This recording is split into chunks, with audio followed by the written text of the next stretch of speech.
Legal dictation number 86. Be ready. Start.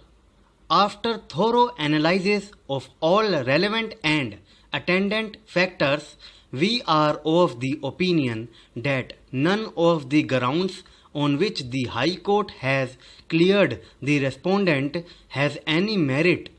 By now, it is well settled that the testimony of a victim in cases of sexual offences is vital, and unless there are compelling reasons which necessitate looking for corroboration of a statement, the courts should find no difficulty to act on the testimony of the victim of a sexual assault alone to convict the accused. No doubt her testimony has to inspire confidence. Seeking corroboration to a statement before relying upon the same as a rule in such cases would literally amount to adding insult to injury. The deposition of the prosecutrix has thus to be taken as a whole. Needless to reiterate that the victim of rape is not an accomplice and her evidence can be acted upon without corroboration. She stands at a higher pedestal than an injured witness does. If the court finds it difficult to accept her version, it may seek corroboration from some evidence which lends assurance to her version. To insist on corroboration except in the rarest of rare cases is to equate one who is a victim of the lust of another with an accomplice to a crime and thereby insult womanhood.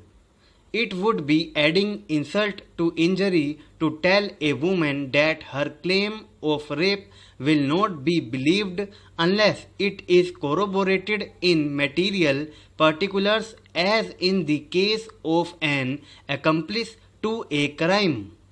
Why should the evidence of the girl or the woman who complains of rape or sexual molestation be viewed with the aid of spectacles fitted with lenses with doubt, disbelief, or suspicion? The plea about lack of corroboration has no substance. Notwithstanding this legal position in the instant case, we even find enough corroborative material as well, which is discussed herein above.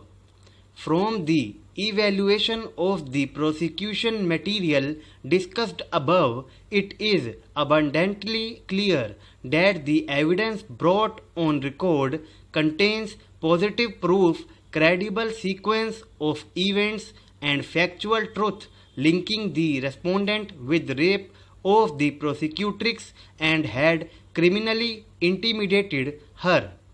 Hence, respondent is found to be guilty for offence under sections 376 and 596 of IPC, since he committed rape with a minor girl aged 9 years. It is pertinent to point out at this stage that at the time of deposition of the prosecutrix in the court, the trial court had an opportunity to see her demeanour. The statement of prosecutrix inspires confidence even though a child witness, since while deposing in the court her demeanour appeared like that of competent witness and no likelihood of tutor.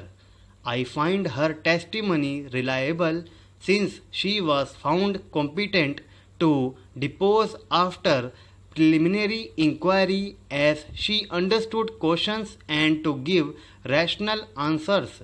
I have gone through her statement with extra caution and full of circumspection. Therefore, I have no hesitation to believe her statement.